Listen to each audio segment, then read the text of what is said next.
শ্রীলঙ্কার বোমা হামলায় নিহত জায়ান চৌধুরীর দাদাবাড়ি সিলেটের সুনামগঞ্জের ভাটিপাড়ায়। জায়ানের বাবা মশিউল হক চৌধুরী প্রিন্স M.A. চৌধুরী পারুলের ছেলে। প্রিন্স আওয়ামী লীগের প্রেসিডিয়াম সদস্য শেখ ফজলুল করিম সেলিমের মেয়ে শেখ সোনিয়ার স্বামী। জায়ান প্রিন্স ও সোনিয়া দম্পতির বড় ছেলে। বাবা মা ও ছোট ভাইয়ের সঙ্গে ছুটি কাটাতে জায়ান শ্রীলঙ্কায় গিয়েছিল। সেখানে কলম্বোতে একটি হোটেলে উঠে তারা। রোববার কয়েকটি গির্জা ও পাঁচতারা হোটেলে সিরিজ বোমা হামলার ঘটনা ঘটে। ওই বোমা হামলায় শেখ সেলিমের নাতি জায়ান চৌধুরী নিহত হয় এবং তার বাবা মশিউল হক চৌধুরী প্রিন্স গুরুতর আহত হন। আওয়ামী লীগ নেতা শেখ ফজলুল করিম সেলিমের নাতি জায়ান চৌধুরীর মরদেহ কাল মঙ্গলবার শ্রীলঙ্কা থেকে দেশে আনা হবে। তার দাফন হবে বনানীতে।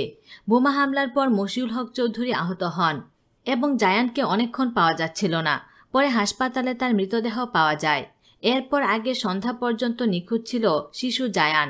রাতে শিশুটির মৃত্যুর খবর পায় পরিবারের সদস্যরা। জায়ান চৌধুরী ক্রিকেট খেলতে খুব ভালোবাসত। প্রতিদিন বিকেল হলেই ব্যাট বল হাতে নিয়ে বাসার নিচে চলে যেত। জায়ান চৌধুরী আর ক্রিকেট খেলবে না। শেখ সেলিমের বাসার বিপরীতে 10 নম্বর বাসার গাড়ি চালক বলেন, ছেলেটার মারা যাওয়ার খবর শুনে খুব খারাপ লাগছে। বাসার কেয়ারটেকারের সঙ্গে ক্রিকেট খেলত সে। অনেক সময় বল বাসার বাইরে রাস্তায় চলে আসতো। আমি সে বল কুড়িয়ে আবার ভেতরে পাঠাতাম। ছেলেটা প্রতিদিন বিকেল হলেই বল ও ব্যাট নিয়ে নিচে নেমে আসতো। জায়ানের মৃত্যুর খবরে শোকে কাতর জায়ানের মামা আন্দালিব রহমান পার্থ। জায়ান সম্পর্কে আন্দালিব রহমান পার্থ বলেন, অদ্ভুত মিষ্টি কণ্ঠ ছিল তার। অদ্ভুত কোরআন তেলাওয়াত করত ছোট্ট জায়ান। মাত্র 8 বছর বয়সী জায়ান ছিল ইংলিশ মিডিয়াম স্কুলের ছাত্র, কিন্তু তার কোরআন তেলাওয়াত শোনার জন্য বড়রা তাকে ডেকে নিতেন কাছে। তার কোরআন তেলাওয়াতে মুগ্ধ ছিলেন পরিবারের সবাই।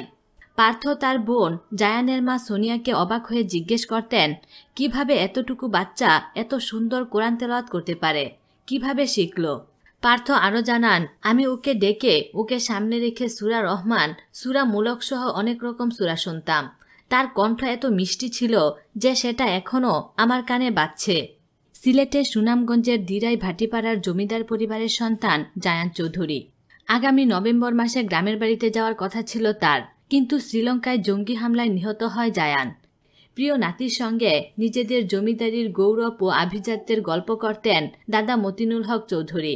হাওর ঘেরা গ্রামের বর্ণনা শুনে গ্রামে যাওয়ার আগ্রহ জন্মায় জায়ানের। তাই দাদুর কাছে বায়না ছিল তাকে গ্রামে নিতে হবে। নাতির হাত ধরে নিজেদের জমিদারির সীমানা ঘুরে ঘুরে দেখানোর সুপ্ত ইচ্ছেও ছিল দাদুর।